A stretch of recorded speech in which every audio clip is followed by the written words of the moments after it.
Ms. Campos? Flag salute first. Oh, the flag salute. Oh, yes. Sorry. So, boy, let's start at the end. Ms. Doggett, would you like to lead the flag salute?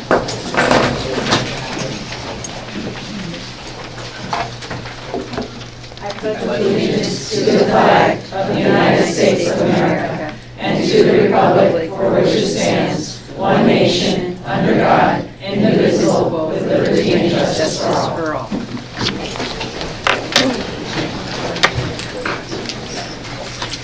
Ms. Campos, will you please take roll? I sure will. Trustee Burdall. Here. Trustee Doggett. Here. Trustee Levin. Here. Trustee Shiakari. Here. Trustee Villalobos, sorry. She's absent. All right. The district digitally records the audio portion of the meetings. The recorder is located in front of the board scribe. All recordings are kept in the superintendent's office for 30 days and are available during that time period for inspection by members of the public on district equipment without charge. As a community service, Pacifica Community Television records and broadcasts meetings. The board met in closed session regarding conference with labor negotiator agency negotiation, employee organization, CSEA, LSEA, and public employee performance evaluation for the superintendent. No action was taken. Approval of the minutes. Are there any questions regarding the minutes of October 10th, 2019? Do I have a motion to approve the minutes of October 10th, 2019? I'll motion to approve. I'll second. All in favor? Board passes 4-0, thank you. All right. Are there any questions regarding the minutes of October 23rd, 2019? Do I have a motion to approve the minutes of October 23rd, 2019? Motion to approve. I'll second. All in favor? Board passes 4-0, thank you. All right. Approval of the agenda and consent agenda. All items on the consent agenda will be approved with one motion, which is not debatable and which requires a unanimous vote for passage. If any member of the board, the superintendent, or the public so requests, any item shall be removed from this agenda, from this section, and placed in the regular order of business following approval of the consent agenda. Are there any questions regarding the items listed on the agenda or consent agenda? Do I have a motion to approve the agenda and consent agenda? I'll motion. I'll second. All those who approve? Board passes 4-0, thank you. All right. Communications. Speakers wishing to address the board on items on the agenda or not on the agenda may complete speaker cards and submit them to any member at the staff table. If you are addressing the board on a non-agenda item, please be aware that the provisions of the Brown Act prohibit the board from acting or discussing such matters at this meeting. Public comments are limited to 3 minutes per person per topic. So, LSEA. Hello. So last time we all saw each other was just last week. Union leadership from both LSEA and CSEA came to address you before your closed session that was focused on negotiations. We were all kind of taken aback when we came into the room and so many people were there. We were under the assumption that closed sessions was just the board member and cabinet, but it seemed there were about 20 people there. If you're interested in having a closed session with more various attendees, I'm sure CSEA would be happy to send some people, LSEA would be happy to send some people, and maybe that might be a way we can have some communication. Tonight, we are sunshining and we're looking forward to that. We hope you come to bargain on Friday, November 15th. We're hoping you don't ask us to fund our own raises like you have done before and you did last year. You have spent a significant amount of money already focused on district administration, and you did so without transparency. And that is something we would expect that you would not do and would have more transparency with your labor partners. So thank you.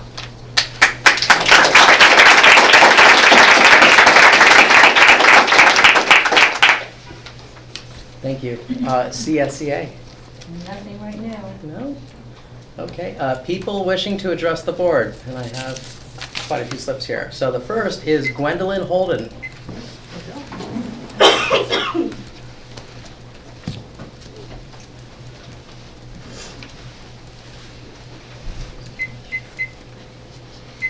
Set the timer. Yep. Okay, thank you. Hi, I'm Gwendolyn Holden. I'm a 6th grade math and science teacher at IBL. I am also the co-teacher for the class for IBL, which means that in my class the intent was to have the special ed students be in my class, and then we would have a co-teacher and we would meet the students' needs in conjunction with me, the general ed teacher, and the co-teacher. I have several concerns tonight. One of my major concerns is the special education buyout of minutes, how parents are be giving a lump sum to be able to procure, we'll say, their own special ed services. And I would just like for me to tell you how really unattainable that is for a lot of our families. For example, I have a student who showed up at the second week of school because the parent wasn't quite clear when school started, and he showed up to school with a backpack with his stuff from 5th grade.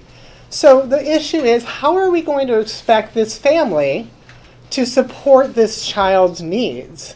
I mean, they don't have a minimum foundation of helping him to come to school prepared and on time.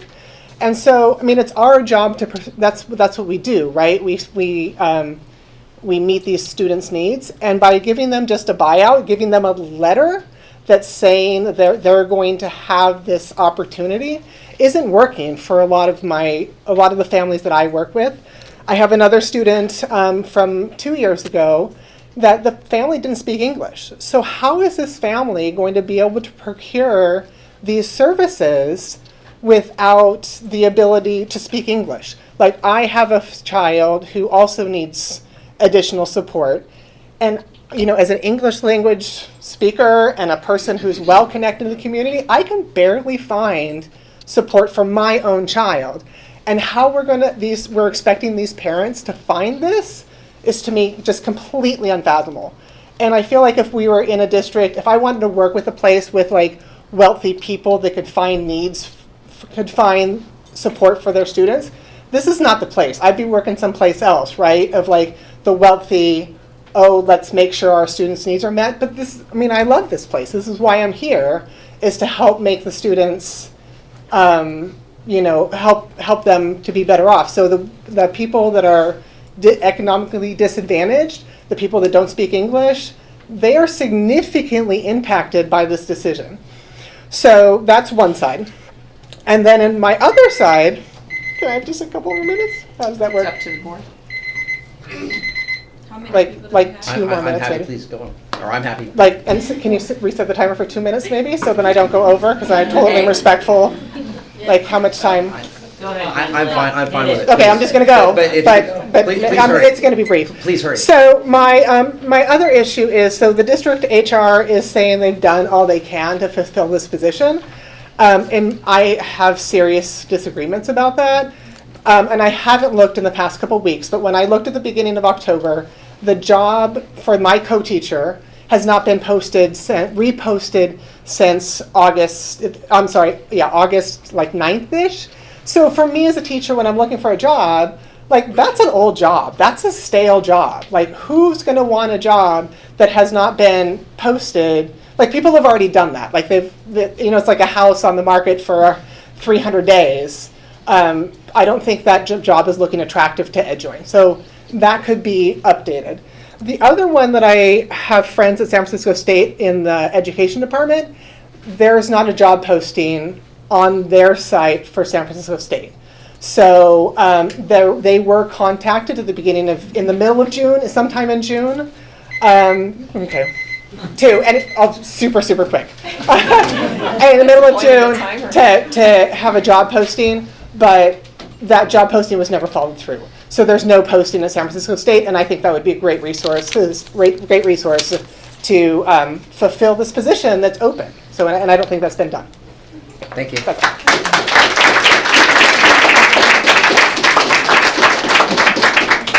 Okay, next up is Margaret Twomey.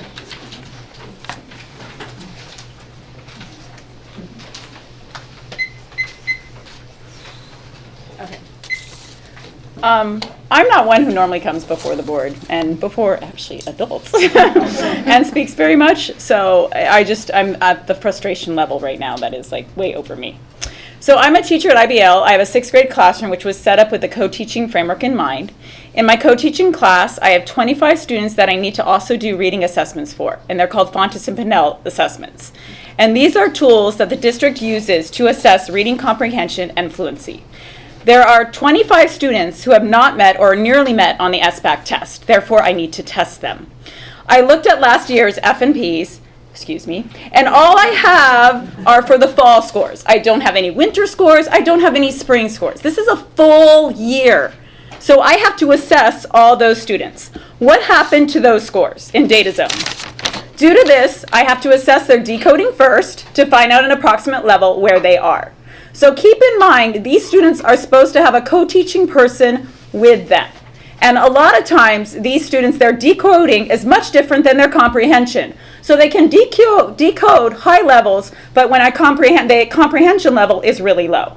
It took me 45 minutes to assess one student yesterday who does not have an IEP, but probably should, on top of my caseload. What is the rest of the class supposed to do while I level my students? And these are students that need help and constant guidance. In addition, I am voluntarily giving up my prep time for the 6th grade study skills class because they need help, and I want to help them. In my 20 years of teaching, 20 plus, I have never experienced such frustration, and I'm at a loss what else I'm going to do to help my students on top of what else we are given.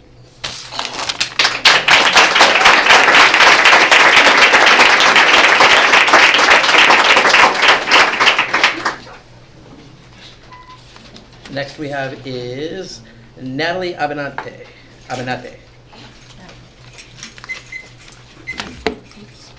Hi again. I am Natalie Abinante, and I'm the RSP teacher at Ocean Shore. I am also currently helping support our Mod Severe SDC, which does not have a teacher.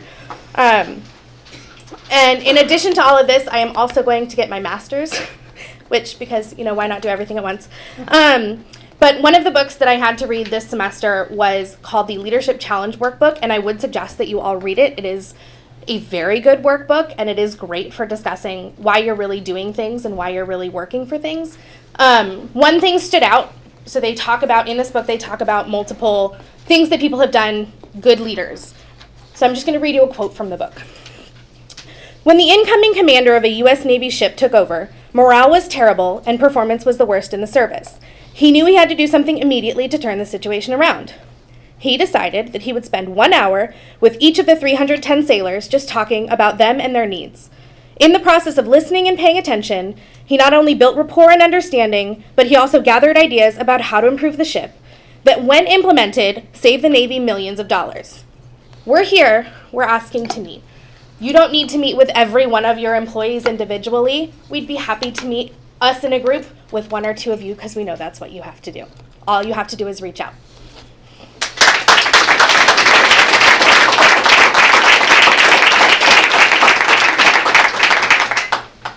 Next is Elizabeth Russell.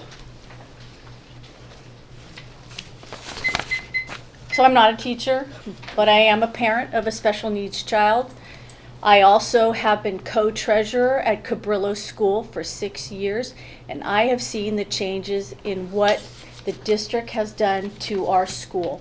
How much the funds have been switching from the district to the PTO. I see curriculum come in, I see site funds come in, I see our library aid. Why doesn't the PTO pay for this? That to me is appalling when we have parents that are struggling to just pay their bills. And here I am, one of the parents that can read this paper that came through the district, looking at it, seeing that the promised dollar that we were supposed to get per hour for our students is less okay?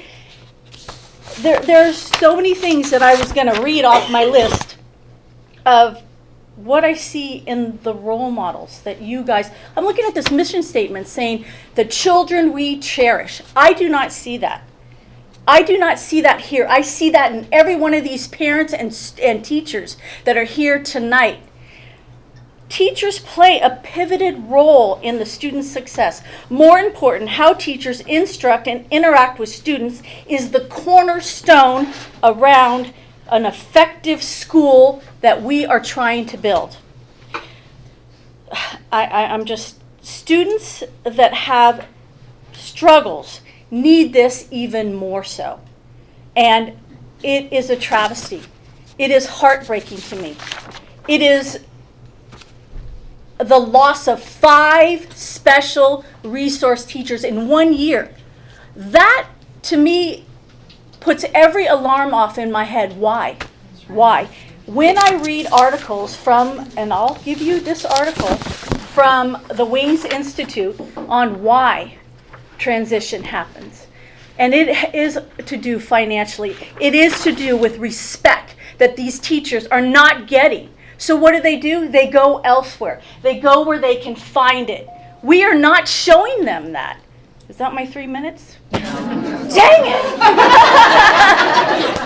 I had to cut this down 3 or 4 times. All I'm asking is that you do take those words up on that mission statement and you live by them. I'm going to say something that'll probably make a lot of you upset, but I see a woman standing on the walkway up at Cabrillo and she has a sign and it says, "No children in cages." Cages do not have to be bars. Cages can be in the mind. We are setting that for these children with needs.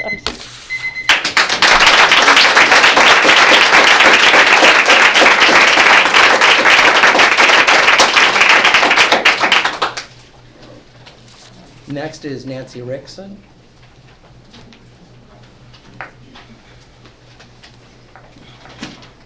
He's my moral support. I don't like speaking in front of public, but I'm so angry. We have 4 children. 3 have graduated from Cabrillo. Our last one is in 7th grade and has an IEP.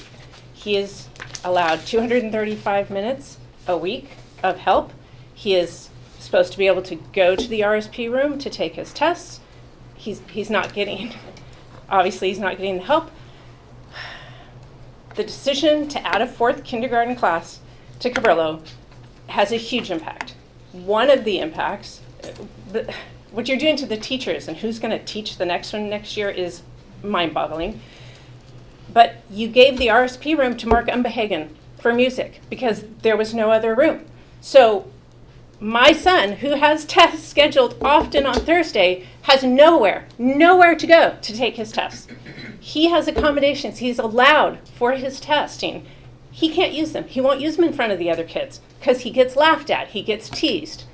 So you know what they've been doing? Sending the tests home. I'm not a teacher, okay? I work really hard. I Google. I do everything I can. But I shouldn't have to do the tests at home because you gave the RSP room to Mr. Unbehagen, who I love, but he had no right to have that room. There's no other room. I've been told, oh, well, you can use the principal's room. Well, you can't fit all of the RSP kids in the room, and she's often has people in there. So it's not available. It's not an option. Second, I'm really upset that you're offering these RSP jobs so much lower than the districts around. I read in the minutes, I don't know if it was the 23rd or the 10th, that your #1 goal was to get RSP teachers to fill these positions, but you don't offer a decent rate. And then you just made another administrative position? I don't understand how you can do that for $127,000, but you can't bump up what you're going to pay the RSP people and the aides. It's mind-boggling to me. And the other thing is, I don't trust you. You lied right to our faces at the meeting. I don't want to deal with you because I don't trust you. I don't like being lied to. And it wasn't just one lie. It was multiple lies. And it's, so you know what? I know I'm upset. No, I'm you upset. can't. You can't do that. Okay, So, I'm sorry. I'm sorry I think it's important to say that I can't trust the person who's supposed to be helping my child. because I was lied to. I don't think I'm out of line saying that, okay? That's fair to say. This person is supposed to be helping us. Try and find somebody for $50 an hour. Oh, thank that's you. a professional. Our son has that executive can help functions. these kids. Everybody I've found is 100 or 125 an hour, and they're only available during the school day. So I have to pull my child out of school, which is detrimental to him. So you're not doing your jobs. I'm really disappointed.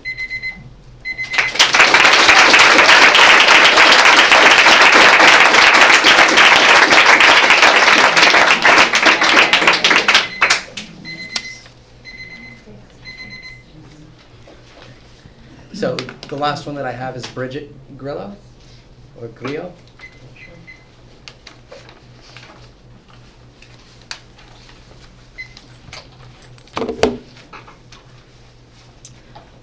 As of last time, we were talking about some specific words. My word today is retain. One of the goals from the LPAC this district has is to hire and retain well-qualified teachers. This is not happening because teachers are not being paid enough to make them want to stay. One teacher friend of mine works in a neighboring district and makes about $1,000 a year more than I do.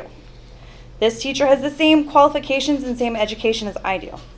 I have been told, but our benefits are so much better. This same friend pays about $400 a year into their health care. This means they're still making about $600 more than I am, and they have, again, the same qualifications and education. I am sacrificing about $600 a year for slightly better benefits in Pacifica. These benefits are good. However, they do not help teachers pay their bills, pay for food, or pay off student loans. This is extremely difficult to live and work as a teacher in this area with increasingly high cost of living. As a young teacher without children or a house in Pacifica, what are you doing to retain me?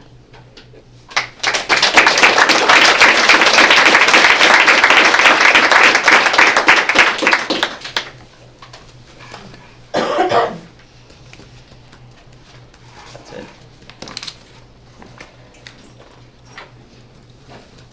So next we have 10D, correspondence.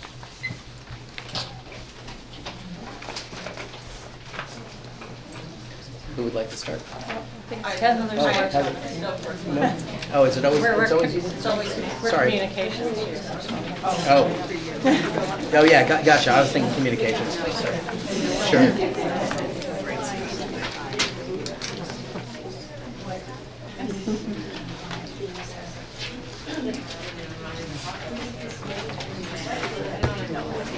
We're just going to wait for a second until things quiet down a little bit.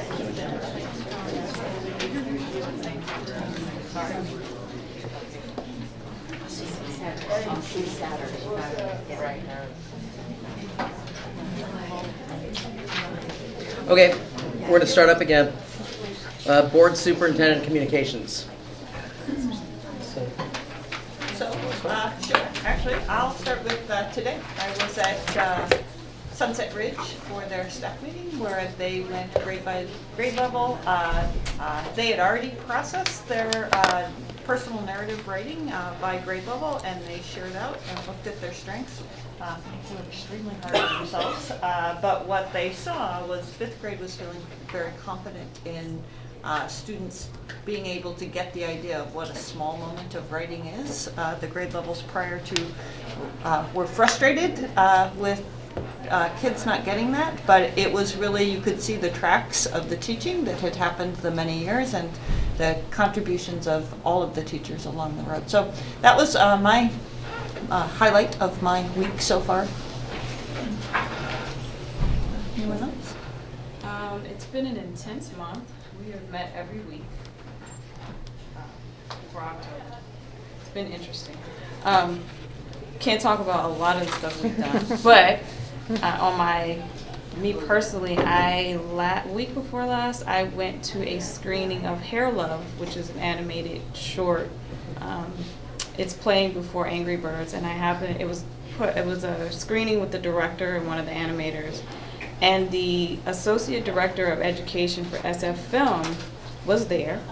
And apparently, SF Film has programs, education programs, for every school district on the peninsula. And so I reached out to him.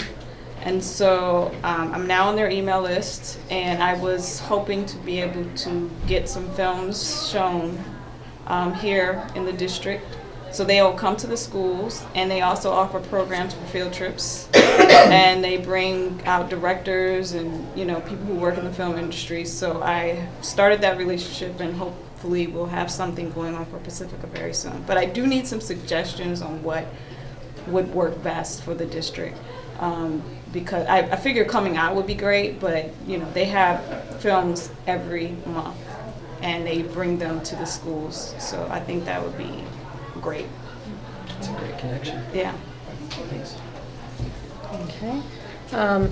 It has only been a week since we had the closed session on negotiations. The main thing was Friday was an all-day housing day meeting at San Mateo College, and Don Horsley was one of the speakers, and Jessica Mullen had a workshop on housing in San Mateo, and also Armando Sanchez with HEART, who's been helping us with our workforce housing also.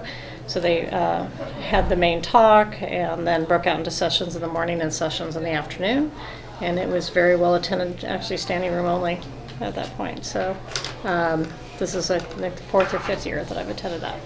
So there's a lot of good ideas there. A lot of you wish you could attend all the workshops, but a lot of them are at the same time. But it was very good. I attended Java with Jerry at Mazzetti's, which was pretty packed. Heather arrived. Everyone at that point was talking with Jerry about PG&E, so I went outside and grabbed one of his aides and talked about our education funding and the need to raise the base. And Heather also put in a lot of good information, so we'll see where that goes. I stopped by the Valamar book sale, attended the work study we had, and then on the LCAP and the closed meeting. Hopped over here for CPAC for a little bit, but then you and Laverne were in attendance, so I let you attend. Attended the ribbon cutting and presentation of the new interpretive center at the Sanchez Adobe, which is not fully operational, funny enough, because PG&E hasn't hooked up the electricity there yet, but they have a brand new classroom that's going to accommodate about twice as many students. So that hopefully will be coming soon. They'll have exhibit galleries, displays, and they'll be able to accommodate, I think they said, up to 7,000 students. So that's going to be a great resource for us. So I attended many of the things that were just talked about here. I was also at the ribbon cutting. I didn't see, I saw you sitting down, but I was in the back. Anyway, but I attended the lecture afterwards as well by Cordero. So Professor Cordero is at Pacific Lutheran, and he is actually one of the only known descendants, or he's been building up his ancestry, but one of the original descendants from the Indians who lived here. And he gave a really nice talk about the mistreatment of Indians under the missionary system. So really interesting. I wanted to put a plug in because that was one major event, and it was San Mateo Historical Society, but also Pacifica Historical Society was involved as well. But this next Saturday, November 2nd, is going to be celebrating the Portola expedition. And so anybody that's interested might want to come out, and especially if you have kids and you want to bring them out and give them a nice history lesson. Went to the CPAC meeting. There were a lot of really tables set up with different resources, from the library to the Y to the Pacifica Resource Center, and then of course PSV was represented as well. So that was good. And then we have these work study meetings. So I think we reported out on one already, well, the LCAP one we had. And then we attended one last week, which was really around negotiations. And people are you know, I get the feeling that people felt that it was secretive. But for me, I mean, it was really just understanding more about the negotiation process. And something that I have to know being a board member. So that's pretty much my, yeah, that's it. That's it for me.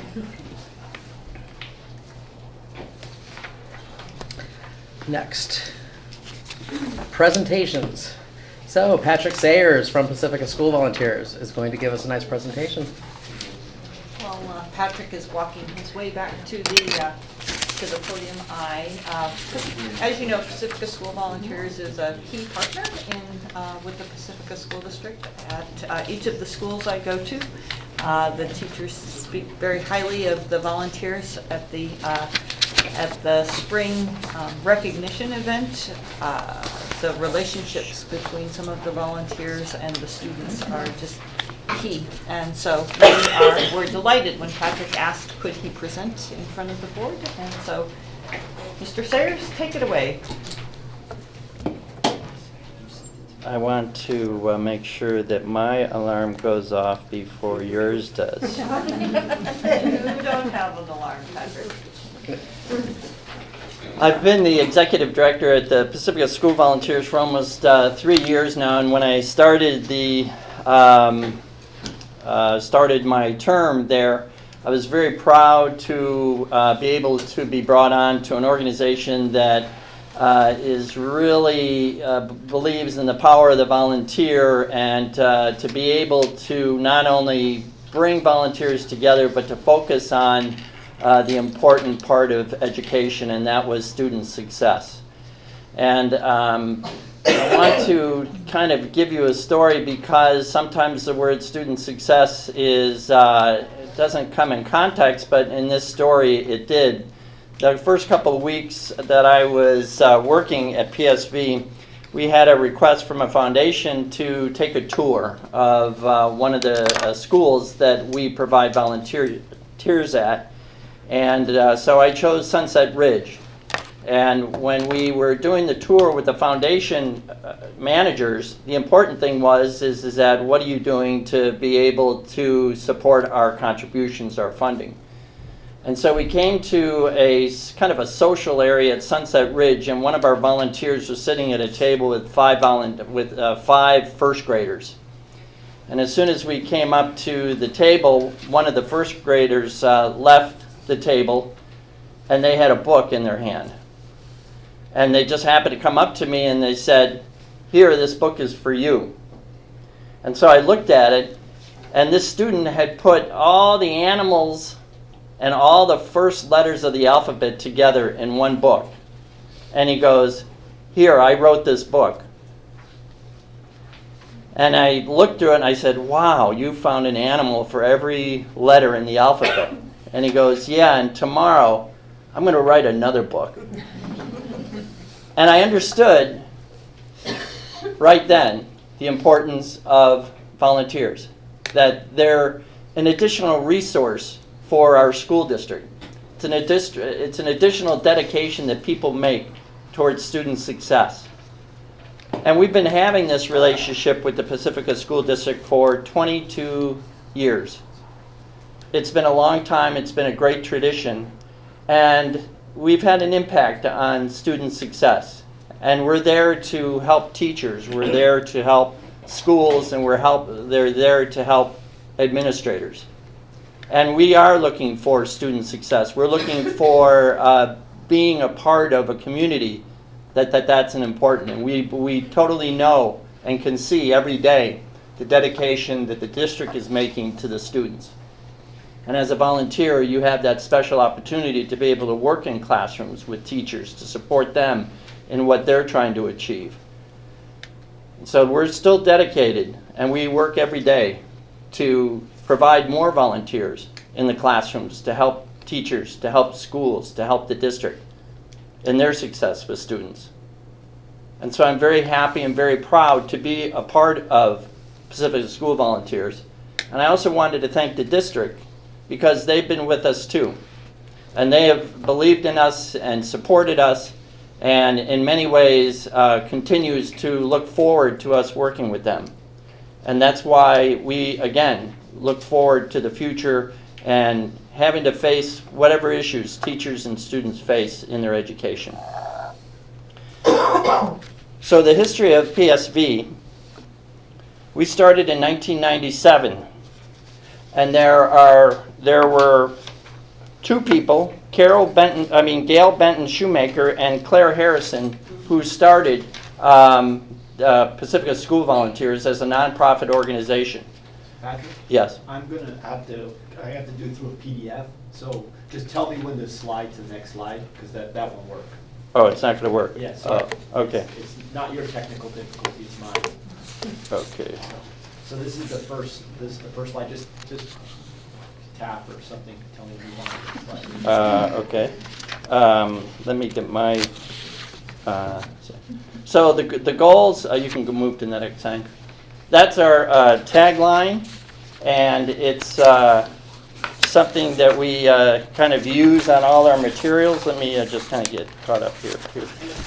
It's inspiring learning, connecting community, and that connecting in community is important because we're setting up networks between the community that's providing volunteers and determining the needs in the classrooms from the teachers. And so we have a very strong network between our volunteer coordinator, whose name is Dee Dee O'Gorman, and she is working with the volunteers and the teachers to find the proper volunteers that can go in the classroom and help with the different students that need help. Our mission is to inspire a love of learning, advance academic achievement, promote student well-being, and also build community. And you can see that's one of our volunteers over at Ortega in a classroom. And as you can see, they've put the volunteer in center stage and certainly appreciates the work that they do. Next. For the program highlights that we had from 2018 to 2019, we had 70 community volunteers.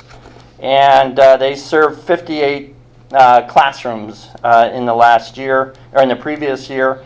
And on top of that, we also provide placement services for the Oceana High School Community Service Program, which requires volunteer service of their students. And so we place 60 high school students in the Pacifica School District also. And the IBL Boys and Girls Club, we provided 12 high school volunteers in their after-school homework program.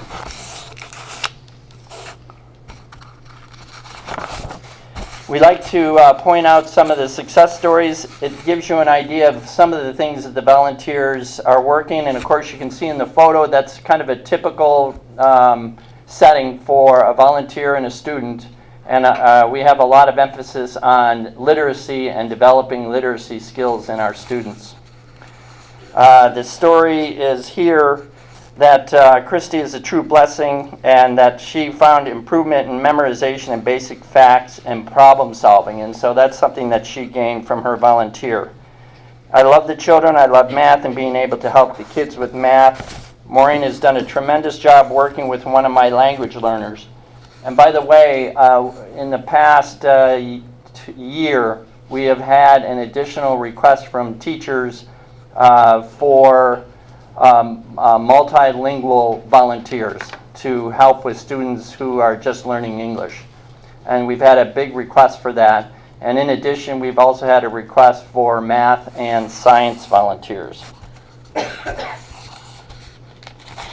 And moving on, more program, next slide. More program highlights from the last year. The one way that we promote literacy is to have read aloud days at the schools. And last year we had 25 readers at Valley Mars Read Aloud Day, 50 readers at Sunset Ridge Read Aloud Day. And then we also provide volunteers to Oceana High School's Senior Exhibition Program, which is the presentation that they need, presentation on a thesis they need to have in order to graduate. And we find community evaluators. And of course, one of the big supports that the school district has for us is our Think Bridge Summer Camp, which is at Valleymar School. We have 64 campers, 25 camp volunteers too.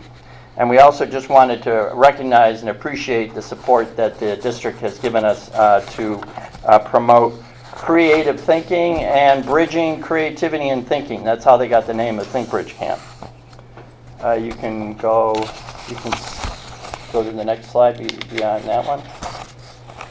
So our enrollment for procedure for new volunteers. We recruit, we receive calls, we look for volunteers in the community that are appropriate, and they have to go through the proper clearance before they're allowed to start their community work in the schools. So we require them to be fingerprinted, have background checks, have TB tests, and those all need to be examined and verified by the district. And nobody can start volunteering in the district until they've cleared the background checks and the TB test clearances. We're very strict about that, and it's something that right now for all our volunteers we're in total compliance for background checks and TB clearances. PSV determines the best placement of volunteers based on volunteer schedule, interest, and teachers' needs. And this process starts when teachers fill out a volunteer request. And that's what we want teachers to do, is fill out requests, because that's really where we identify the need for volunteers. And once we get those requests, then we work to fill those as soon as possible. Right now, believe it or not, we have fulfilled all our volunteer requests, and we're still asking teachers to fill out forms to request volunteers for any particular need you have in your classroom, or any particular any need that you have in the for your students. Next slide. So far this year, 2019-2020, we have 62 community volunteers serving 77 classrooms at about 219 hours a week. That's quite a bit, and we're only halfway through the year. In addition, we have 73 high school students. So these are high school students that come in either right after school or during school and helps teachers with their classwork, or to do homework with some of the students that may need extra help in their classroom. And again, right now at the IBL Boys and Girls Club, we have placed 14 volunteers.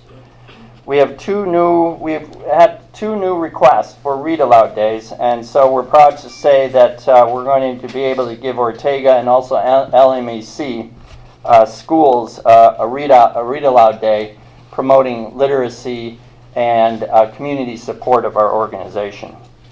Also, something new this year is that we've had the good fortune to have a member of the district staff, Catherine Mulholland, provide literacy training to our volunteers once a month. And we're finding that it's very helpful to have a professional advising volunteers on how to be more effective with their students. And a lot of that is working around reading issues and understanding reading, comprehension, writing, anything that involves literacy. And that's been a great support for our volunteers. It makes them more effective. And then the support for our financial support, along with the businesses and corporations that's supporting us. We have a handful of foundations, and we have individual donors, and then we have community donations that we survive on. So we're a nonprofit organization, and all our funding comes through fundraising. And the Pacifica School District has made a great contribution to supporting us. We just recently had to move down to a new office down in LMEC, and the district helped us with that move. It was very smooth, and now we're enjoying a really nice office over at LMEC. And then for the events for 219 and 220, how am I doing on time? Oh, you're going on my, okay. trust We're doing LMEC Read Aloud Day, Valley Mar Read Aloud Day, Ortega, Sunset Ridge, Oceana High School Senior Exhibitions, volunteer recognition event at Sunset Ridge at the end of the year, and of course, we're looking forward to working with the district again on Think Bridge Camp 2020. And that's it. I just want to say that it's been great working with the district, and it's been really nice working with the teachers and the principals, and we've always felt their support. We try to fulfill all their needs. There are a lot of needs. Not every student is writing a book today and writing a book tomorrow. But we know where the goal is. We know what student success looks like, and you all do too, and the district does too. So we want to be a part of that team, and we just very much appreciate all the support that you've given us for the last 22 years. So thank you.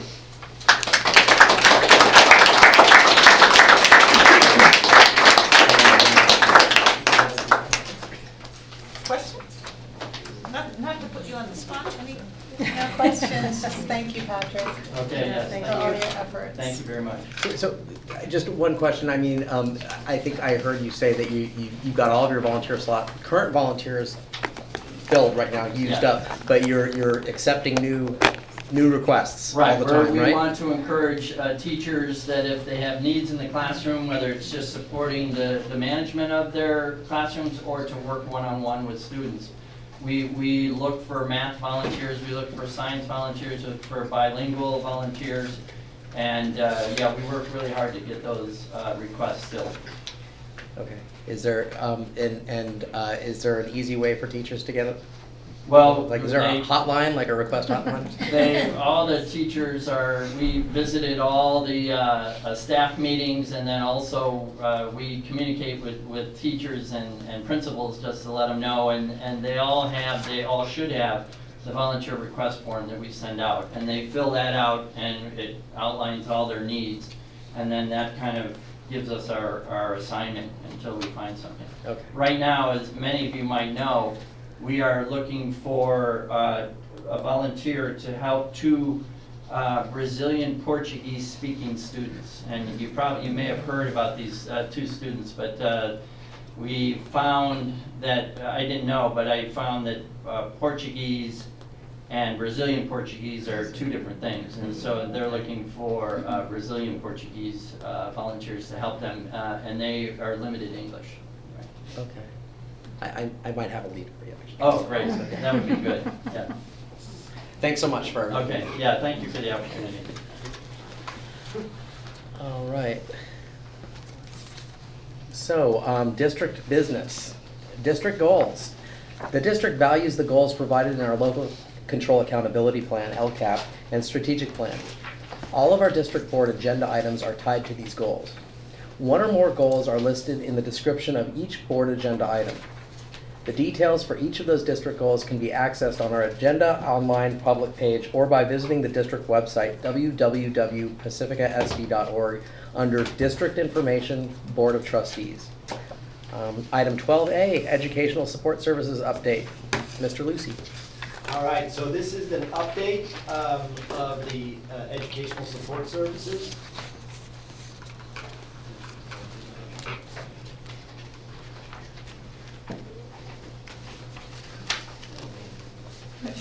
Questions? Questions? Done. This by no means is everything, but it's an update. So if you do have questions at the end, please feel free to ask those. Education support services is mainly, there's a lot more to it, it's mainly divided into two parts, curriculum and instruction and technology.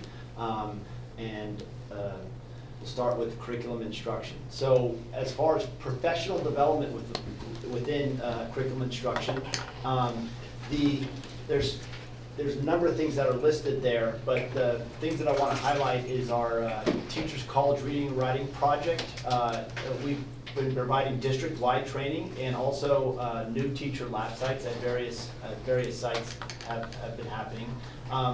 This universal design for learning, and there's been a focus on that, and that's the providing supports that bridges, that builds bridges between general ed and special ed classroom instruction to identify strategies and supports that can allow that bridge to be successful.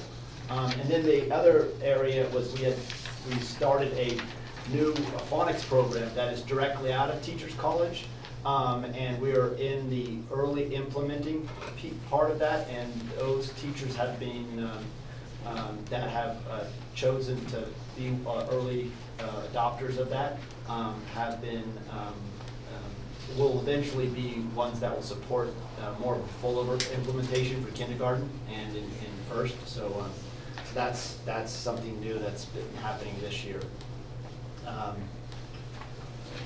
As far as within professional development, our English language development, we have, as Patrick had mentioned, there's one of the highlights is that we have been training Pacifica school volunteers to actually support our English learners within the school.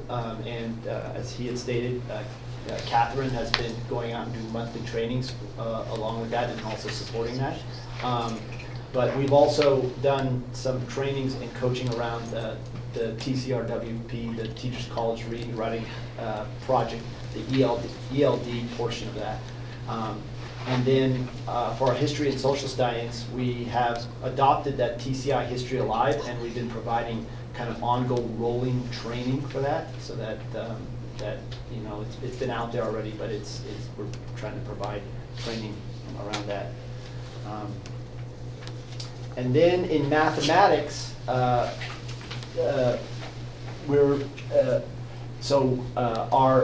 specialists have been working with the leads to provide the teachers opportunities to observe experienced teachers who are executing lessons within both Bridges, which is the K-5 math program, and CPM College Prep Math for the 6-8. That's ongoing. Still, we're continuing to do that. And then within science, our science specialist, Sarah Watanabe, she's actually been in the classroom because we didn't have a science teacher. She needed to fill a science teacher position for the first half, and we support the subs that have been in there until a permanent person was put in just recently. But she has, between all that and her work at Sunset Ridge as a half-time teacher, science teacher up there, she's been supporting the implementation, the new implementation of the TCI science adoption for the 6-8, and then has started the process of looking at a K-5 adoption for NGSS science. And then the other part of curriculum instruction is student assessment, and the big thing that's been a lot of focus has been on, and it's a continuing piece of work that's been involved, is our data zone, and working with data zone to continue to put assessment results onto the platform and to provide data that is easily accessible for teachers.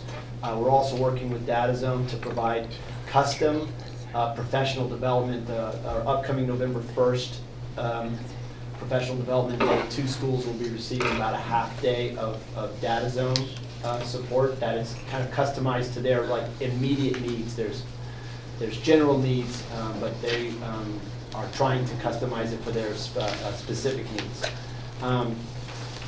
With regards LPAC, or that's our English language proficient. This is the new CELT test, the new language proficiency test. We are preparing for a computer-based assessment for summative, which will be new. It's been usually paper and pencil. The initial assessments are still paper, but the summative one that will be given out in February, which is equal to the annual one, is going to be all computer-based. And from what I understand, it'll be computer-based all the way down to the lower grades, like first and second grade will be worked on the computer. So we're trying to prepare how that's going to work here with us, like all districts across the state are. but that's going to be something that's going to be a challenge. And then the other side of that is the technology. And technology is kind of broken into two places: instructional and business technology. As you know, we're getting 1,000 new Chromebooks. Just found out today that some of the carts have been during the delivery were damaged, so it's putting the push out of those probably next week or the week after. So within the next couple of weeks, we'll have the Chromebooks at the sites and ready to roll out and use. We've also started this thing called Clever, and it's a single sign-in. It's a way of signing in with just a single sign-in, and it's really beneficial for those lower grade students, so they don't have to punch in all the numbers or punch in passwords and stuff like that, but they can just sign in. Right now, as of last week, in looking at the login data, we had there's 52% of our students have logged in using Clever, and 75% of the teachers have logged in using Clever. The goal is to have 100% by the end of this year, that there's 100% use of Clever there. And then our other big area of work is around with digital advisors. And digital advisors is helping us to ensure and plan for a strong infrastructure and a secure network. That's generally what they're doing, but they're helping us develop a technology master plan and looking at our data systems and cybersecurity and so on. And that's it. Do you have any questions?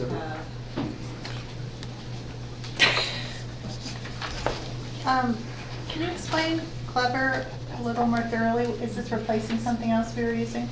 No, it's not replacing anything. It's just, I wish I had Christy here who would explain it a little more in detail. But I can tell you that it's actually maybe one of the teachers that is utilizing it probably can explain it much better. But it is a single sign-in. It allows a student to have one sign-in for every single program that they use, and so that they don't have to, log in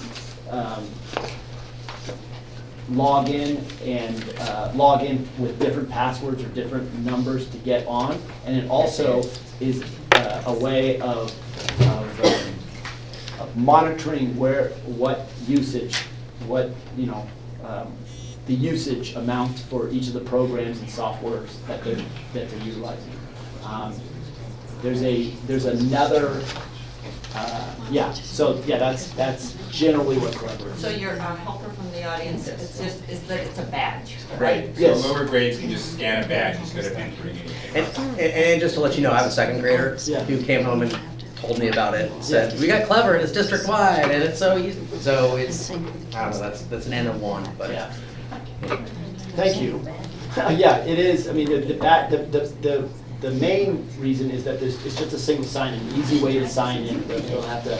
But the other piece is that you can, within Clever, see what different software is being used and the usage that it has been happening, which will help us make decisions. Like if there's a particular thing that's not being used, then we may, or think of something that's really being used a lot, but we can even upgrade that. And it's really good data for us to make decisions on what we want, how we want to move forward. There's a similar one. It's not a single sign-in, but it's called Go Guardian. It's for the 6th through 8th, and that's another. That's more teacher-centered, where the teacher can manage what's happening in the classroom and on the sites. And I know Megan's here. Megan utilizes it in the classroom, and so that's kind of an upper grade version of that single sign-in piece. So. It's really nice. And then I have some questions about the professional development. Yeah. The upcoming day, we're doing professional development for both certificated and classified. Yes. Okay.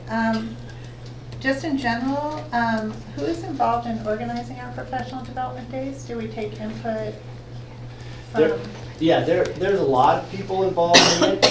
This year, what we did, in previous years, we had this session approach where they would sign up for a session and you would choose the session, and the session was based on if we had people presenting on that particular topic, or so that it was much more wide open as far as that's concerned. For this professional development and the one on the 21st of January, we're really trying to narrow it to the initiatives that we're already doing within the school sites and across the district. And even though we're leaving it, we had left it open that if, there was a list of initiatives that we put out there, but there was also the opportunity for that if there was something else that was connected or indirectly connected to the initiatives that could be brought forward. So off the top of my head, if I'm remembering all the initiatives, we have the data zone, because there's a lot of need for support around data zone, restorative practices, or restorative circles, or things that are connected to that piece of community and social emotional learning. Readers and Writers Workshop was one of them. We also had parent-family engagement, because there's been a lot of work done even before school started around family engagement and linking it to learning. So there was that piece. That's okay, you don't have to go. Yeah, there was a number of them, and it was, and the principals worked with their sites to decide, okay, what would work for us, yeah. Mm-hmm. And then in the professional development, is there a post-assessment that people do on whatever workshop they've taken? Yeah, there's a survey that will be sent out Okay. about impact, and we do that for every year. There's a post, and then we collect that, and that's part of how we debrief, basically. It's a perceptions type of thing, right? Yeah. It's not really an assessment of how Yeah. Okay, thank you. Anybody else? Okay, I have a few questions, Mr. Lucy. The first is, you really didn't talk about going to the technology, what you ended up with, the last slide, digital citizenship. So what's going on there? So there's been information that has been put out, and Christy's been really kind of taking the lead on this piece, but there's been information put out about through Common Sense Media, and then also through this computational thinking, which is, I'm not saying it right, not computational thinking. Creative Commons? Sorry? Common sense? Common Sense, thank you. Yeah, well, it's Common Sense Media puts out a lot of information around digital literacy, but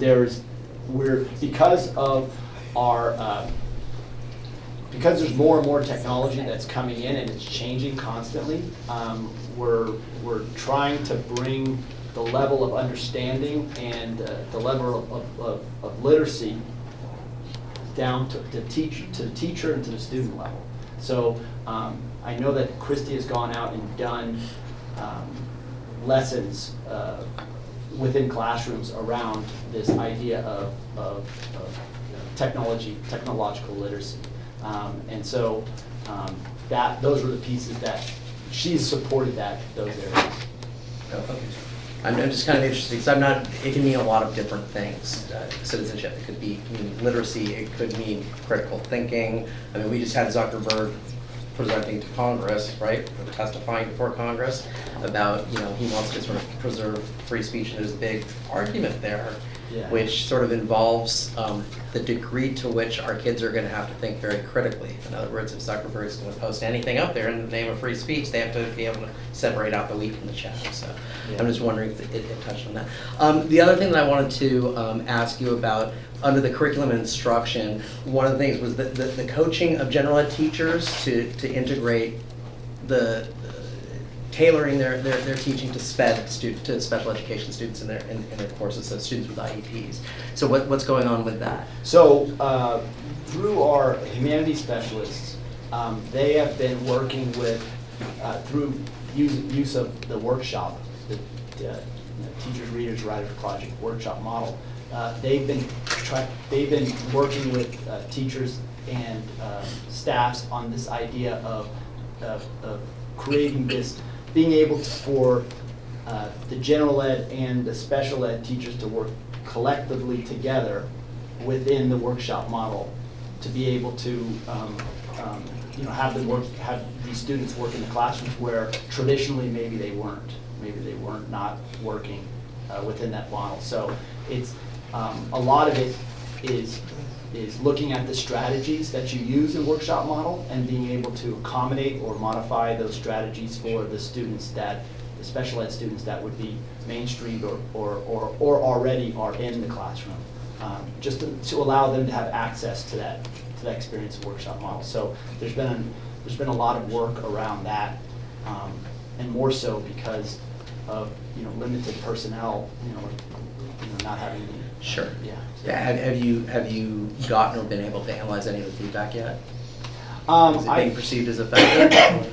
Yeah, I think it's the strategies and the ideas have been welcomed by the teachers. I did observe one observation where they were trying to implement this piece, and it was very effective for at least for the two students that they were working to work into this model. So. Okay. Thanks. My last thing, and I'm not sure if it actually goes under this, but there was talk about when we were talking about chronic absenteeism, and then we were talking about really doing some root cause analysis and trying to figure it out as a team. And I'm not sure if it was under ESS or if it was student services. Yeah, student services. Okay, so never mind. Thanks so much. Put my glasses on. Thank you. Oh, I'm sorry, we do have an extra slip. Ms. Sue Beckmeyer has a public comment on the ESS update. Thank you. I am a member of the ESS department in as much as I am the library media tech at Cabrillo School. And so whenever Will is presenting, I'm always like, what is he going to say about the libraries? What about the libraries? Because everybody looks through everything with their own lens. But I just want to comment that our library program is very strong, and we are very grateful to the board for allocating the funds through the parcel tax for the positions that we have. I would like to see more. I've always said that, but of course would like to see more, wouldn't we all?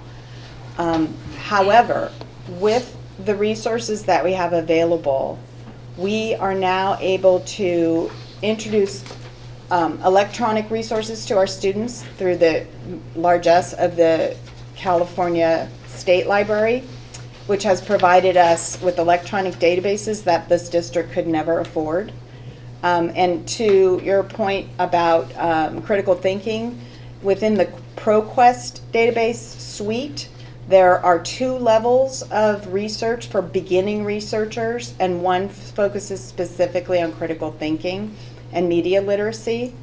And so I think what I'm trying to say is we're getting these tools, we have these tools, we're trying to utilize them as much as possible, because it's that traditional use it or lose it. The state library's looking at it. It's only been the first year, we're now into the second year, and the Encyclopedia Britannica has been accessed a lot, and I really appreciate that they have 3 levels for kids, so we can really direct, when you're looking up something in the encyclopedia and you're a 3rd grader, it's different than when you're an 8th grader.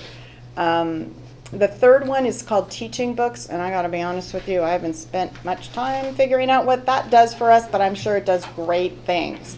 The idea, though, is we need to know more about what it can do for us and spread that word. And we're working with Christy. She's been helping with videos, like little introductory videos about how, go here, click here, and we're putting icons on the websites at the school sites so that it's at least findable. We've integrated it into our Destiny, our Follett Destiny, so it's at least findable, but with limited staff resources, we just barely have time to delve into this stuff. We're doing our best, and I keep pushing it, and every time Will and Christy pass out, what are your professional goals for this year? I'm always databases, because it's been something I've wanted us to have in our district for a long time, and I knew we would never be able to afford it. And we had a partnership with the public library that works, sort of. This is a good support and a good companion to that. Thank you.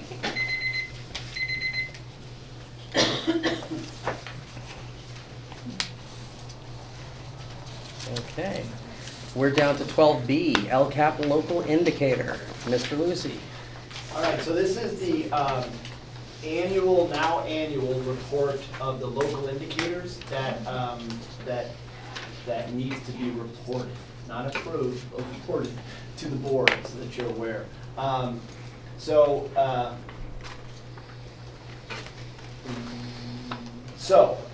this might be review, but I'm going to go back over it. So the LCFF evaluation rubric is the California dashboard. That took me a couple of months to tune up to say those are two in the same, right?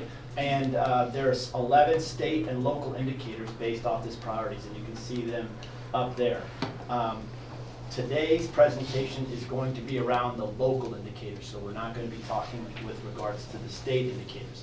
The state indicators, one more thing about state indicators. State indicators have the performance level are based on those gauges. You'll see them when the dashboard comes out, that you'll see these little gauges, and the highest performance you're in blue, and the lowest performance you're in red. The local indicators, the local performance levels, are just if you've met, not met, or not met for 2 years.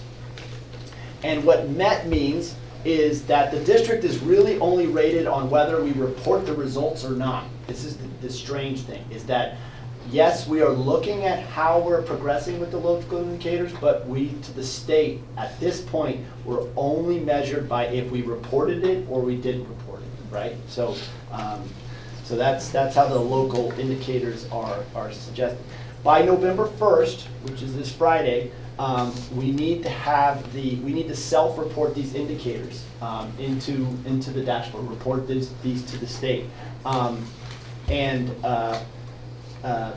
so that they can be in the fall 2019 dashboard. If we don't report them, if we don't actually submit the report, then we'll be at not met in all of our indicators. So because we didn't report it, right? So looking at each of the priorities. So the first priority is basic services, and that's basically instructional aligned materials, safe and clean and functional school facilities. We had 98% of our teachers in 1819, 98% of our teachers in 1819 met all credentialing requirements for their positions. There was actually one intern or new PIP, and I don't know what it stands for, but it's like an intern position, and 2 SPs, which stands for student teacher. Short-term permit. Thank you, short-term permit, thank you. So that totaled 3 out of 162 teachers in our district were. So we were at 98%. 100% of our students had their copies. They had all the materials. Standard aligned instructional materials, and then we had 6 of our 7 schools were in good repair, and this is again in 1819. So we met that. Our second priority is the academic standards. So much of the data that we got out of this was through our Panorama staff survey, and 148 teachers completed the Panorama staff survey.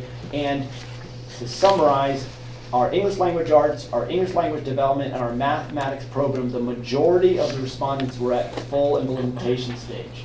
For science and social studies, the majority responded at exploration research or to the initial implementation stage, so more of the beginning stage of that.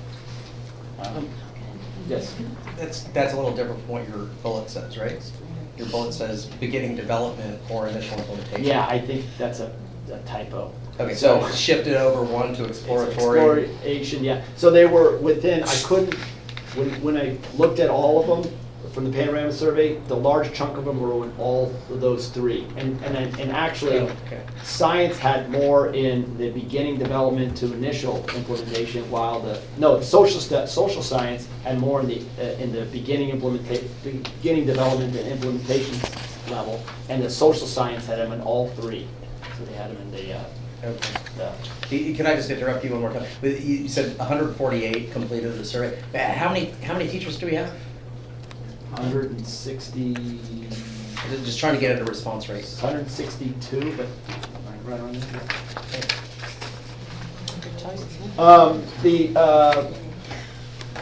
For priority 3 was the parent survey. This was, we increased the number of parents to complete the survey. We had in April 2018, we had 553 parents complete the survey, and in April 2019, we had 1,024 surveys completed. And so the obviously a huge difference in sample sizes between the 2 years, but we did show, like gains, 3% in our perception of level of decision making, 3% gain there, and a 2% gain in the parent participation at the school site.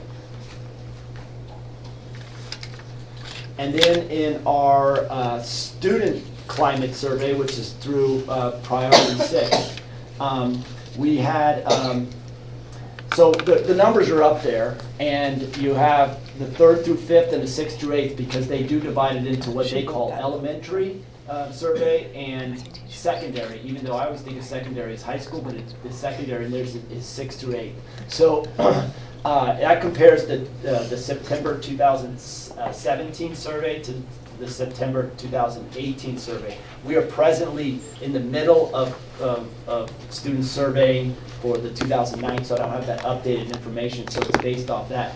But in school connectiveness, they had, if you want to kind of look at it as the national percentile, and this compared to all schools nationally, we're at this, for 3rd through 5th, we're at the 70th percentile, 70th percentile. And then in 6th through 8th, we had the 80th percentile. That's on connectedness. And then on safety, we were at the 80th percentile for 3rd through 5th, but at the 40th percentile for 6th through 8th. So that was some interesting information there. And then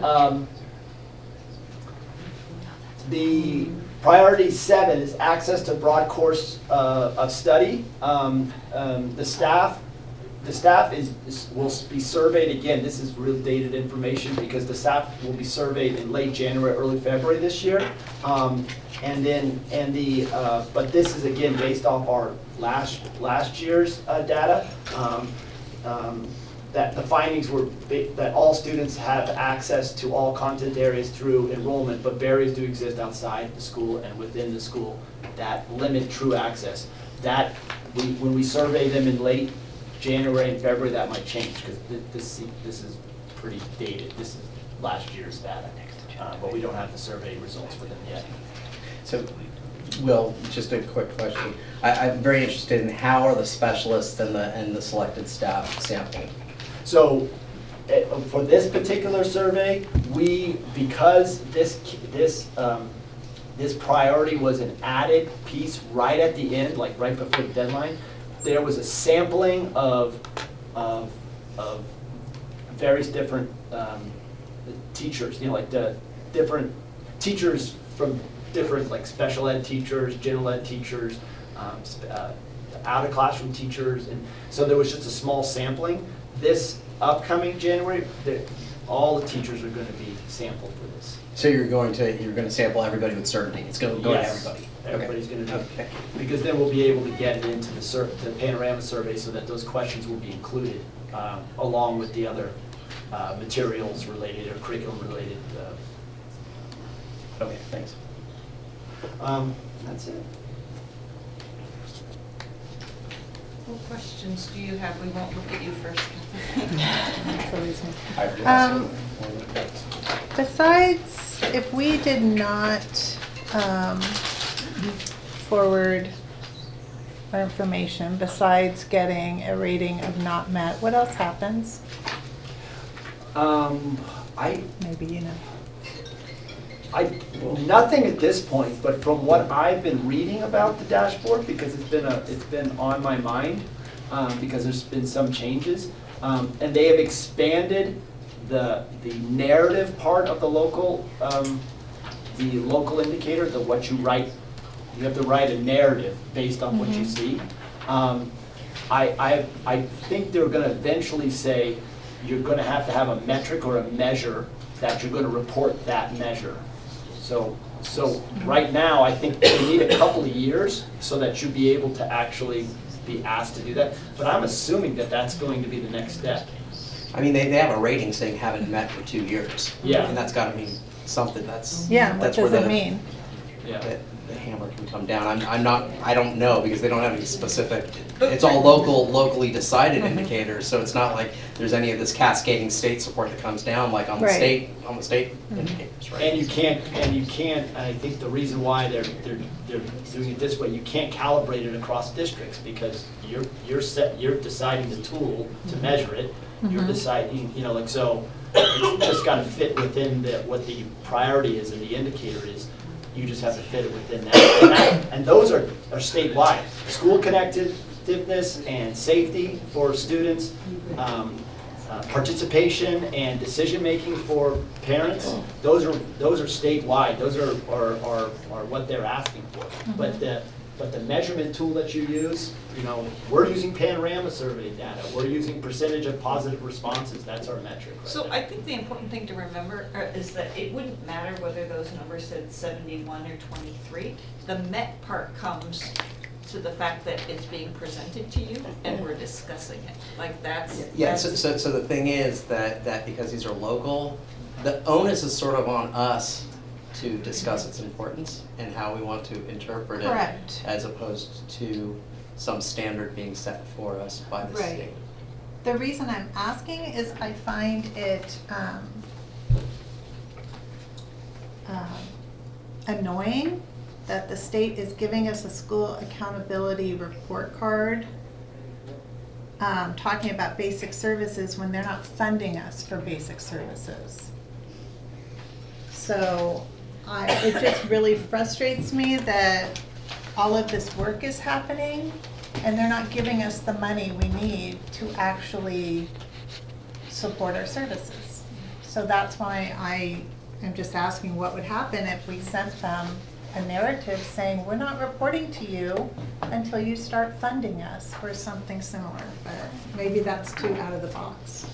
I'm sorry, it's just, I just look at this and think, how dare you? How dare you ask us to do all this work and use all these tools and do all these surveys, and then what are they doing with it? I'm just frustrated. Sorry. Just having There's a moment. kind of along those lines, there's another piece that had to be reported and done. It was through the federal addendum, and you're supposed to tell what you're doing, so that you're compliant to ESSA, which is the federal kind of mandates or compliance pieces, and then you're supposed to kind of gauge how you're progressing towards those. And I've been on kind of a listserv, kind of an opinion, because I've been struggling to get, that's due by November 1st, and it's got to be approved by the CDE before it goes to the feds, right? And I've been on this group kind of listserv thing saying, I'm having trouble with this because I want to write what we're doing and how we're progressing on it, but it keeps getting rejected and sent back to me for more detail. And a lot of the conversation in that area is, well, we're not being funded for it, so why are we being asked to do these things and we just don't have the funding to they want us to write things that we're not doing, or this is what I'm hearing. We're there, but I'm not going to do that. I'm not going to write things that we're not doing. I mean, I'm just feeling like everything that we're doing, bus trips to Sacramento and all these other things, we've been doing for, I think now 30 years. And they're still not listening, so I'm just wondering if there's some other, something we need to do. So, anyway. Thank you for the report.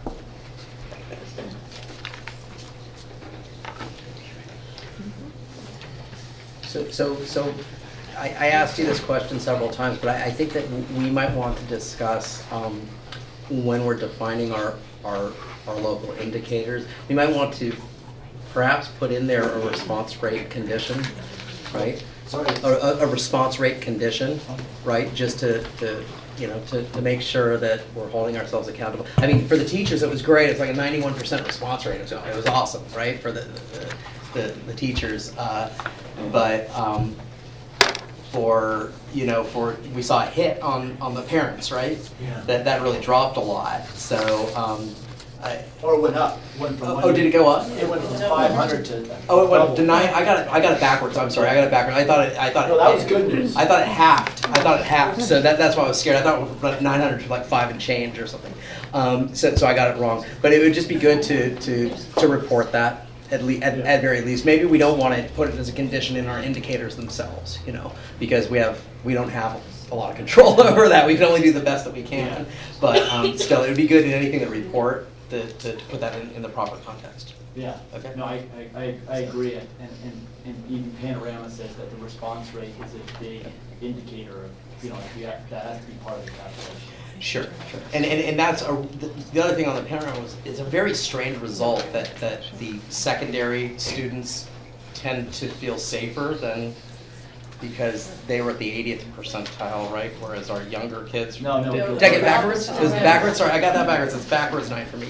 But it was very strange. There's such a difference between our lower grades and our upper grades on safety. And there wasn't much of a difference between the percentage of positive responses. No, it's in the national scale.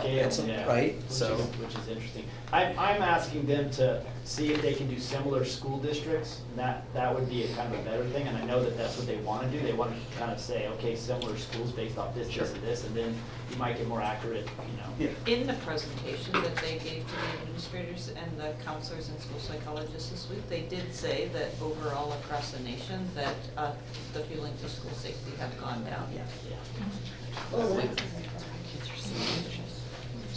Thanks. Well, are there any other questions? Thank you. Okay, 12C, LSEA initial proposal for 2019-2020. Maria Gavidia. Ms. Gavidia. Well, LSEA is here tonight to present their initial proposal for sunshine items for negotiations for 1920. All right. We have the whole team here tonight. Well, one had to go home. She has a young child, so we said, well, we get it. Anyway, we wanted to introduce the team to you just in case, somebody might want to talk to us. So Maureen Manis, she's at Ballymar School. Debbie Little, Sunset Ridge. Jonathan Harris, where are you? Oh, no, Ocean Shore. Patty McNally, Ocean Shore. So Jonathan is going to read our proposal to you tonight. Thank you. I wanted to make sure, first of all, that you'd all received a copy of it. Yes, Good. Great, thank you. So the LSEA Association initial proposals for the 2019-2020 school year successor contract. Pursuant to Government Code Section 3547, Laguna Salada Education Association hereby sunshines or submits the following initial proposal to the Board of Trustees for public hearing and adoption regarding the 2019-2020 contract negotiations. Pursuant to Section 1.4 of 2017 to 2020 negotiated agreement, such agreement shall continue in effect year by year until a new contract is negotiated. The following articles are mutually agreed upon with the Pacifica School District. Article 7, Calendar.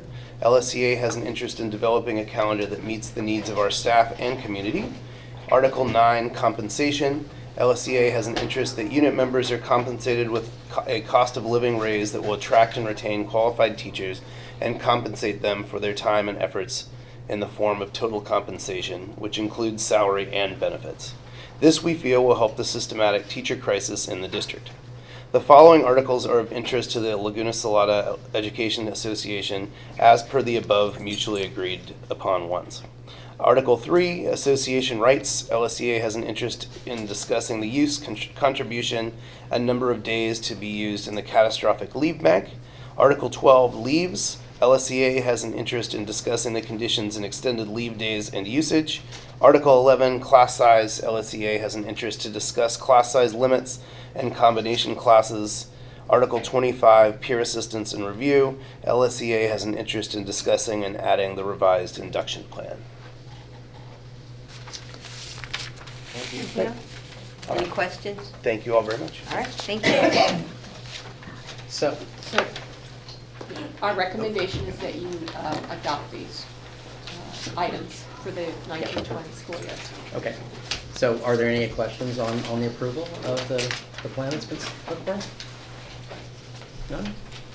So this is my first time going to this, so I could ask a question. Well, we're taking this sunshine, this is the first time that we see what you all want to negotiate. So, What LSCA would like to negotiate. yeah, they would like to negotiate. And so this adoption is just saying this is what we're going to discuss, or is that all? So, the purpose of the law is that they put it out there in public, and this gives the public time. We will do ours on November 13th at a special board meeting. So it's both sides put theirs out there, so that if any member of the wider public wanted to just be aware of what they're talking about. So it's even beyond the district, it goes to a wider community. And so we're just saying, okay, this is what LSEA is going to discuss. Right, right. These are the things that we negotiate about. Okay, I'm just making sure. Setting the boundaries of. Yeah. It's kind of the framework This is the framework that you all. of the negotiations. Okay. The points they would like to negotiate on, we'll do the same. So, and any other questions or discussion? No? Okay, well, let's put it to a vote. Do I have a motion to approve the LSEA initial proposal for the 2019-2020 school year? I move. Second. All those in favor? Board passes 4-0. Thank you. All right. 12D, final certificate. Oh, maybe I'll wait for a second. Thank you, LSEA.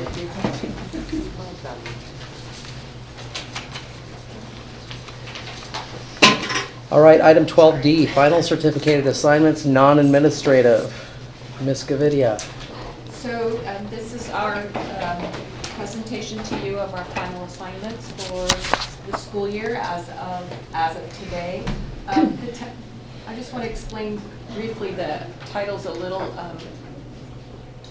misleading. It doesn't mean we are presenting the assignments of individuals into spots, but the number of FTEs for certificated that are assigned to each school.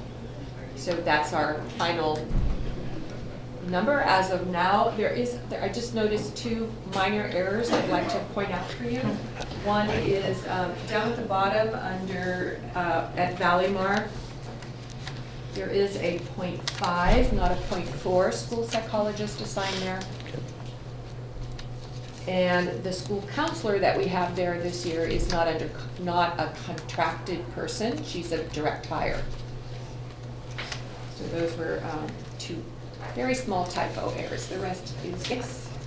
So under IBL, there are 21.6 classroom teachers, but they're not broken out by subject or by, at least on my copy. Let's see, let me find IBL. It's in the right-hand column, or left-hand column, the other right. Oh my goodness, they're blank. Well, we actually had this last year, and the issue is that there are a number of people. Joan may be the only, like, mostly math teacher, but there are a lot of math, science, social studies, humanities, social studies, English. So there are very few teachers we would be able to say are like a full-on math teacher. But I understand, but is that the idea here? Is this not the idea to put the FTEs that are teaching across the different assignments? So I'm thinking of it more in terms of a position control file, Right, as opposed to right. a staffing file, right? So in other words, how many Right. FTEs So do we if- have? Yeah, in the database, they are broken into those fractions. Yeah. If we did that here, you'd have a lot of small fractions of positions. Well, you have 20, it has to add up to 21.6. Right. Right? But I mean, the idea is that if you had this and then you coupled it with the number of students that were in each one of those at that school, then you could come up with some sort of ratios of how many FTEs per student. We could Different do that. student. Anyway, I'm just putting it out there that there's a kind of a. Would you like to see that? If it wouldn't be too much trouble, but if it's like Okay. it's nothing that I don't. We can bring it back with that amount, that information. Okay. So should we put it over for the next time then? Sure. But this was not for approval, it was for information. For anyway, information. so we can Okay, just we'll bring it bring to you the- It's just revised whenever. version. I mean, Very good. thanks. Any other questions?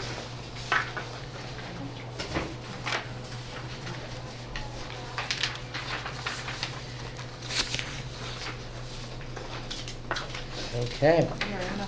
We are at item 13, board bylaws, board policies, and administrative regulations. So 13A, we have manual maintenance of the 3000 series. Ms. Peterson. Okay, thank you. These are the July 2019 CSBA manual maintenance for the 3000 series. And there's really some just minor revisions based on new laws. The first one is AR 3320, claims against the district. Very minor revision to add some statements requiring that the district procedures be used by claimants prior to filing a lawsuit. And then there are the BP AR 3551 for food service, and that really updates us with the new law, what is called like the no shaming and non-discrimination in the food service program. So all of those revisions were updated, and we are recommending that we follow the CSBA policies at this time. Great. Any discussion on the 3000 series at all? No? Sure. Okay. Moving on to item 13B, manual maintenance for the 4000 and 5000 series, first reading. Ms. Scavidia. Okay, we have a number of just kind of random new policies that to consider, or changes in policies. The first one, AR 4117. The major change there is the addition of language that includes violation, murder or attempted murder as an offense that could be considered as a complaint, an area of complaint against an employee. Any questions about that? Seems reasonable. It's interesting that it wasn't previously in the regulation.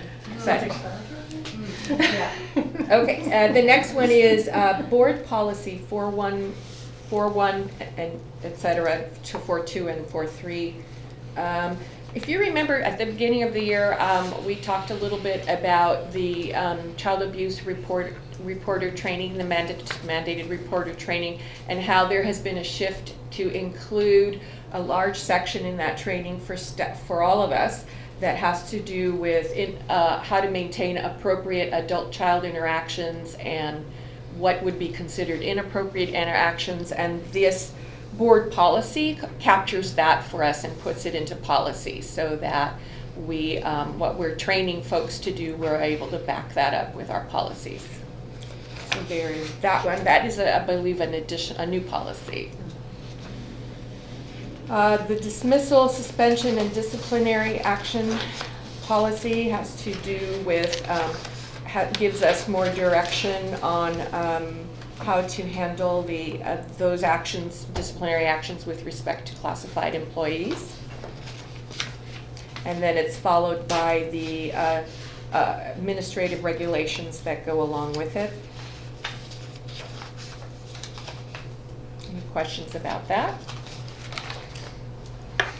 The next one has to do with promotion, acceleration, and retention of a student.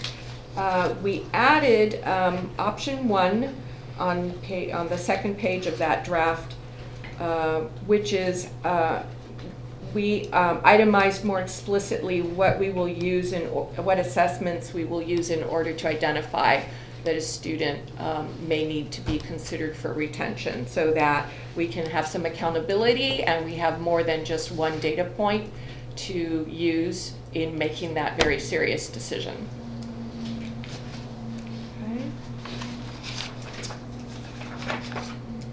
Oh, and the next one has to do with gang involvement. So it gives us some direction on some policy as well as regulation on gang prevention practices and training for staff, intervention programs for students, and then discipline and remediation activities that can be adopted or should be followed in the case of suspected gang activity. And I believe that's it. Any questions? Yeah. No questions from the board? Ooh. Really?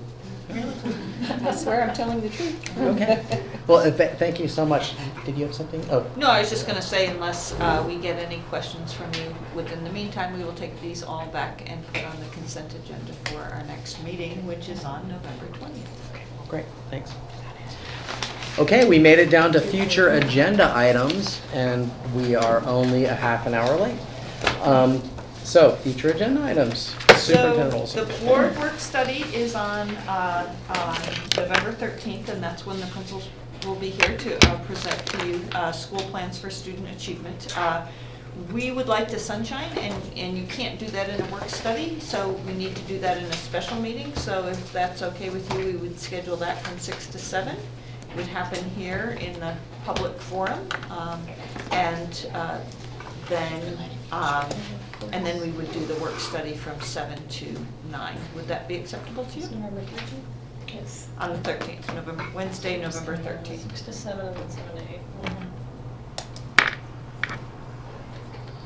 And then we just have 2 more meetings this year, November 20th and December 11th. And December 11th is where we have the board elections and swap roles, and also revisit the committee assignments. Even though we just did that with the new people, we want to make sure, we don't have to completely reorg that, but that's when we're really supposed to do it, so that when we start again in January, we have people on the committee. So, any other future agenda items for November, December? I'm wondering if we can get an update on openings that are still existing in the district, and also maybe an update on our SPED situation.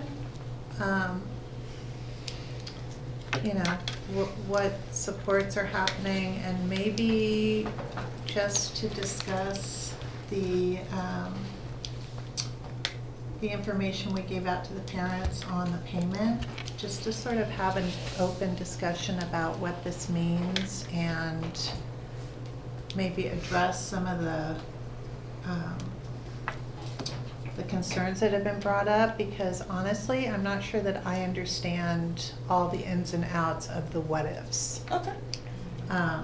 So if we could have some kind of board discussion about that. Sure, we'll do that on November 20th. Okay, that'd be great, thank you. Oh, also, are we gonna be looking again at that dress code regulation? Yes. Did the survey go out? The survey has not gone out. Oh, okay. But the survey will go out, and then we'll bring that one back in November. Okay. That is, I have not done that. That's okay. Thank you. My fault. No problem. Anything else? I'll wait. Okay. I'll wait. Okay. Okay, if there's nothing else, then I adjourn this meeting at 9:43. 8:43.